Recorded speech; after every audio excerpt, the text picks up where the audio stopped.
शरद पवार यांच्यावरती टीका करताना संभाजी भिडे यांची जीभ घसरली आहे। शरद पवार म्हणजे राष्ट्रद्रोह, संभाजी भिडे यांनी असं वादग्रस्त वक्तव्य केलेलं आहे। पवार म्हणजे महाराष्ट्राला आणि देशाला लागलेली कीड असल्याचं देखील संभाजी भिडे म्हणाले।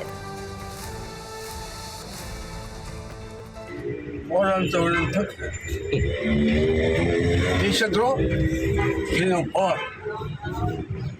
जातीवंत देशाचो बदमाश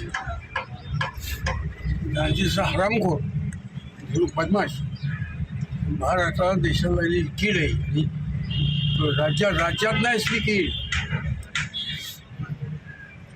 मोदी मोठे दीर्घ वाटत नाही, कीड लागली लवासाची काढून टाकू।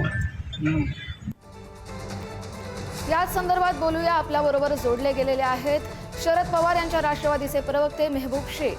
मेहबूबजी, आपल्या पुढारी न्यूज मध्ये स्वागत। संभाजी भिडे यांचं विधान आपण ऐकलं असेल, त्यांनी शरद पवार यांच्यावरती खालच्या पातळीत टीका केली आहे। शरद पवार म्हणजे राष्ट्रद्रोह आहेत असं ते म्हणतात आणि महाराष्ट्र आणि देशाला लागलेली कीड आहे असं देखील त्यांनी म्हटलंय। तुमची प्रतिक्रिया? मुळात असं आहे की सर्वात अगोदर मी मनोहर भिडे हे जे वाक्य वापरलं त्याचा मी निषेध करतो। आणि जे आखले जे तारे तोडतात, आंबे खाऊन अशा नासक्या आंब्याच्या ह्या पैदाशी आहेत, त्याच्यामुळे पवार साहेबांसारख्या ज्येष्ठ नेत्यावर बोलताना आपण काय बोलतोय याचं देखील ह्या लोकांना भान राहत नाही। पवार साहेबांचं काम आणि कर्तृत्व हे महाराष्ट्राला माहिती आहे, म्हणून महाराष्ट्र 60 वर्ष आज पवार साहेबांच्या पाठीशी उभा आहे। अशा नासक्या आंब्याच्या पैदाशी पवार साहेबांवर बोलल्यानं मला वाटतं ते सूर्यावर थुंकण्यासारखं आहे। आणि ते महाराष्ट्रातल्या जनतेला माहिती आहे कोण कुणाची काय पात्रता आहे आणि कोण देशभक्त आणि कोण देशद्रोही आहे। त्यांना काही कुणी प्रमाणपत्र द्यायचा अधिकार दिलेला नाही देशभक्तीचे, त्यांच्याकडे काही ठेका नाही त्या मनोहर भिडेकडे।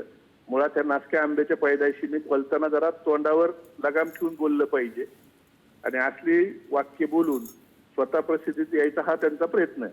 बरं, धन्यवाद मेहबूबजी तुम्ही दिलेल्या प्रतिक्रियेसाठी। त्यामुळे मेहबूब शेख यांनी शरद पवार यांच्या राष्ट्रवादीचे प्रवक्ते आहेत, त्यांनी याच्यावरती उत्तर दिलेलं आहे। ते म्हणतात की संभाजी भिडे यांचं हे वक्तव्य म्हणजे सूर्यावर थुंकण्यासारखं आहे। राज्याला देशाला माहिती आहे शरद पवार यांचं योगदान काय आहे असं म्हणत त्यांनी संभाजी भिडे यांच्या वक्तव्याचा निषेध व्यक्त केला आहे।